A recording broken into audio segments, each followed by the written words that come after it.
Hey internet, what's up? This is Roo and welcome back to my review mini-series on World of Warcraft. Or should we call it World of Roocraft? Get it? It's my name and the world craft. Funny. So far we talked about the Undead Forsaken and the fluffy beasts, the Worgen of Gilneas. Today we return to the Horde side of things and focus on its most iconic race, the Orcs. These guys are as essential to Warcraft as their human counterpart and Chinese gold farms. But who are these hulking, muscly dudes and ladies? Well, let's find out together. Now the backstory of the Orcs is a long and interesting one. Don't worry, I won't bore you with too much details, but there are a few things we have to discuss. First of all, Orcs are actually aliens. Yes, you heard right. They originate from the distant planet of Draenor. On Draenor, they lived a peaceful and shamanistic tribal life. But due to the corruption from the Burning Legion, really evil demon dudes, Orcs cast away their peaceful nature and transformed into the cunning warriors we know today. There's also some demon blood stuff that turned their skin color from brownish red to green, but that's not important now. What's important though is that these Draenor Orcs managed to build a dimension portal, the Dark Portal. And with this Dark Portal, they traveled to Azeroth to conquer the planet, after they pretty much fucked up their own. From this point on, the Orcs and their allies were known as the Horde. This also leads into the first war between humans and Orcs and lays the ground stone for the conflict between the Alliance and the Horde. As you may know, the Horde lost that war and the remaining members were either pushed back to Draenor or kept in prison camps. Years after the second war between humans and Orcs, a young Orc shaman named Thrall manages to escape out of one of these prison camps. He also manages to liberate other prison camps and unites the now free Orcs in the new Horde.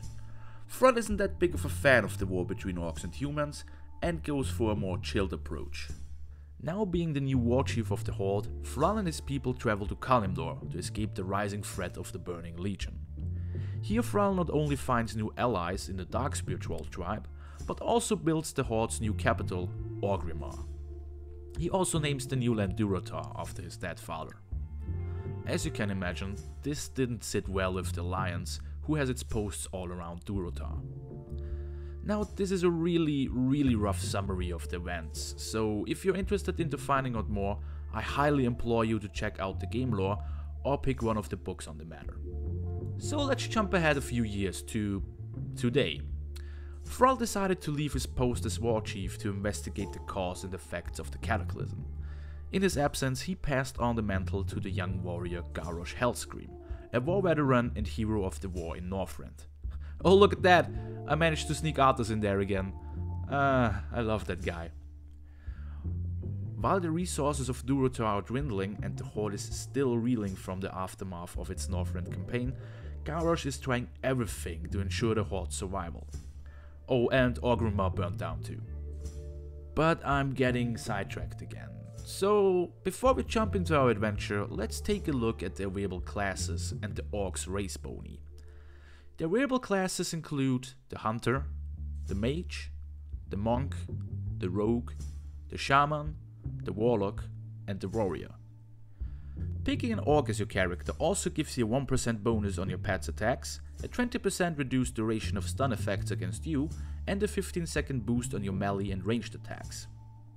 Great, so now that we got that out of the way, let's check in with our Orcish friend. Let me introduce you to Braxigor, a fledgling new warrior of the Horde. Braxigor's adventure begins in the Valley of Trials, where our hero has to prove his worth by exterminating vermins, fighting giant scorpions, and punching defenseless peons. But it's not all fun and games. During his time in the valley, our young hero is alerted to the presence of human spies. As we find out, these spies are operating under the banner of the Northwatch Hold, the current Alliance base of military operations in Kalimdor. After dealing with those spies, Braxigor is tasked to travel to the troll village of Sanchin, not only to warn them about the sneaky humans, but also to offer the tribe his help. During his stay in Sanchin, Braxigor discovers a nearby Northwatch camp and manages to disrupt the supply stream and destroy the battle plans for the nearby village. After he earned the respect of the Darkspear trolls and helping them with their human problem, we follow Braxigo along to the small post of Razor Hill. He will learn, besides his efforts in stopping the human invaders, the Northwatch expedition already established a foothold in the nearby Tiragard Keep. Not only that, they are also preparing to launch a full-on invasion on Durotar. We can't let that happen, can we? They are pretty much dealt with after Braxigo takes out the captain. If you are interested in what happened to the Northwatch next, let me enlighten you. The keep was later destroyed by Horde forces aided by lava elementals. Go Horde! But humans aren't the only problems our hero has to deal with. After Deathwing's return and the resulting cataclysm, a huge portion of Durotar was either destroyed or flooded. It's up to us to take care of the situation. We do so by fighting pissed off elemental spirits and help the more defenseless inhabitants of Durotar. This old lady, for example, who wants us to kill a bunch of crocodiles. Braxigo also runs into a secretive splinter group of the Burning Blade clan. Although most of the Burning Blade joined the new horde on the Thrall, a secret group of warlocks decided to do their own thing and sided with the Burning Legion. Remember what I said before? These guys aren't that nice as you may think. Together with our hero, we manage to uncover a secret hideout and follow the Burning Blade's trail to the capital city of Orgrimmar. With the help of Nero Fireblade, we are able to identify the warlocks as the real deal, and are promptly sent to the Northern Barrens for further investigation. But while we are here, why don't we talk a little bit about Orgrimmar? Now, a lot of people complained over the new design of the city after it almost burnt down, but I don't really mind it. It has a more martial feel to it. While you are here, you can spend your time with such fun activities like spending a ridiculous amount of gold on toys, getting together with another adventurers to clean out the Ragefire Chasm dungeon under Orgrimmar, or visit the War Chief.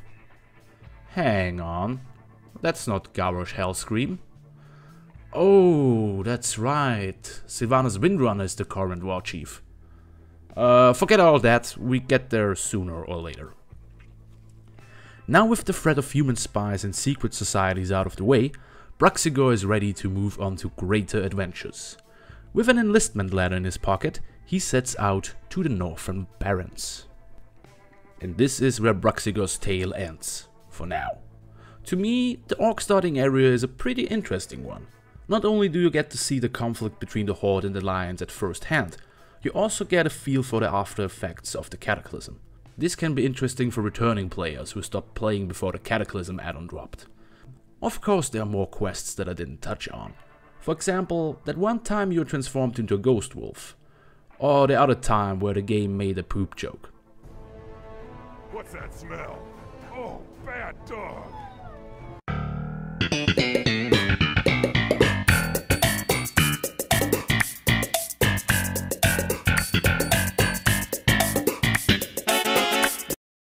I hope you enjoyed this little review. If you did, let me know by hitting the like button or leaving a comment. If you feel especially generous, consider sharing this video or subscribing to the channel.